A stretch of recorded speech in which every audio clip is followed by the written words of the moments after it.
नमस्कार, आप देख रहे हैं बिहार तक और आपके साथ मैं हूं ऋचा शर्मा। अगर आप बिहार में जमीन खरीदने या बेचने की सोच रहे हैं तो ये खबर आपके लिए बेहद महत्वपूर्ण है।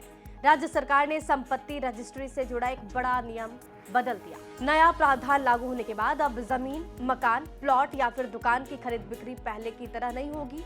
10 लाख रुपए या फिर उससे अधिक मूल्य की किसी भी संपत्ति की रजिस्ट्री अब बिना पैन कार्ड के नहीं हो सकेगी। बिहार सरकार ने अचल संपत्ति से जुड़े लेन देन में पारदर्शिता लाने और टैक्स चोरी पर रोक लगाने के उद्देश्य से ये अहम कदम उठाया है। राज्य में अब 10 लाख रुपए या उससे अधिक मूल्य के किसी भी जमीन, मकान, फ्लैट, प्लॉट या दुकान की रजिस्ट्री करवाने के लिए पैन कार्ड देना अनिवार्य हो गया है।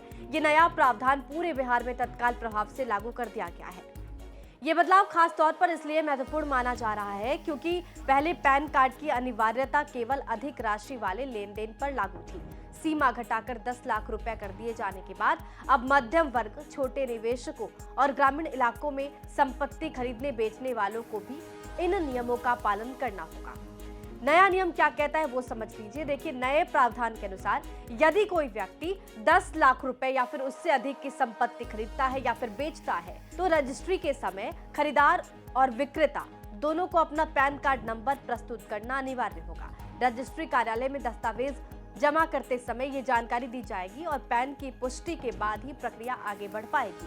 अधिकारियों के मुताबिक पैन कार्ड न होने की स्थिति में रजिस्ट्री पूरी तरह से रोक दी जाएगी जब तक कि संबंधित पक्ष फॉर्म 60 या फॉर्म 61 प्रस्तुत ना कर दे।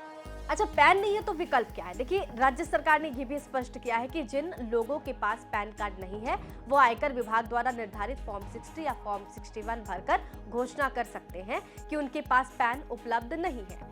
हालांकि विशेषज्ञों का कहना है कि आगे चलकर वित्तीय लेन देन आसान बनाने के लिए पैन कार्ड बनवाना ही बेहतर विकल्प है, क्योंकि बैंकिंग, ऋण, निवेश, अन्य सरकारी प्रक्रियाओं में पैन की भूमिका लगातार बढ़ती जा रही है। अब समझिए कि सरकार ने ये बदलाव क्यों किया, ये निर्णय क्यों लिया गया। देखिए, सरकार के अनुसार इस फैसले का उद्देश्य संपत्ति के बड़े लेन देन को व्यवस्थित और पारदर्शी बनाना है। अक्सर ये देखा जाता है कि रजिस्ट्री में संपत्ति की वास्तविक कीमत छुपाई जाती है, जिससे न केवल स्टाम्प ड्यूटी में नुकसान होता था बल्कि टैक्स चोरी भी बढ़ती जाती थी।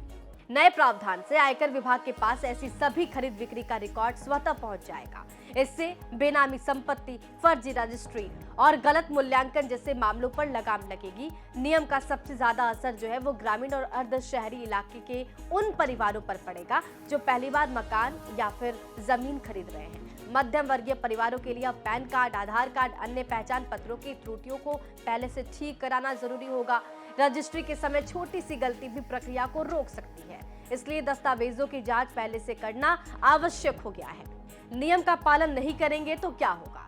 यदि रजिस्ट्री के दौरान खरीदार या फिर विक्रेता पैन कार्ड या फिर फॉर्म 60, 61 प्रस्तुत करने में विफल रहते हैं तो रजिस्ट्री विभाग प्रक्रिया को रोक सकता है। गंभीर मामलों में आयकर विभाग जांच भी शुरू कर सकता है। इसलिए दस्तावेजों की तैयारी और समय पर सत्यापन बेहद ही महत्वपूर्ण हो गया है। रजिस्टर से पहले किन बातों का ध्यान रखना है ये भी आपको समझा देते हैं। देखिए, पैन कार्ड और उसकी फोटोकॉपी तैयार रखनी है। आधार कार्ड और अन्य पहचान पत्र साथ में रखना है।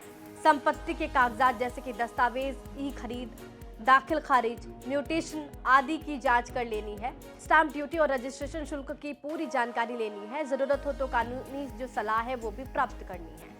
बिहार में लागू ये नया नियम राज्य की संपत्ति रजिस्ट्री प्रणाली में एक बड़े सुधार के रूप में देखा गया है। सरकार को उम्मीद है कि इससे न केवल धोखाधड़ी पर अंकुश लगेगा बल्कि राजस्व में भी वृद्धि होगी और आम लोगों का विश्वास बढ़ेगा। पूरी जानकारी पे आपका क्या कुछ कहना है कमेंट बॉक्स में जरूर लिखिएगा। बने रहिए हमारे साथ, देखते रहिए बिहार तक।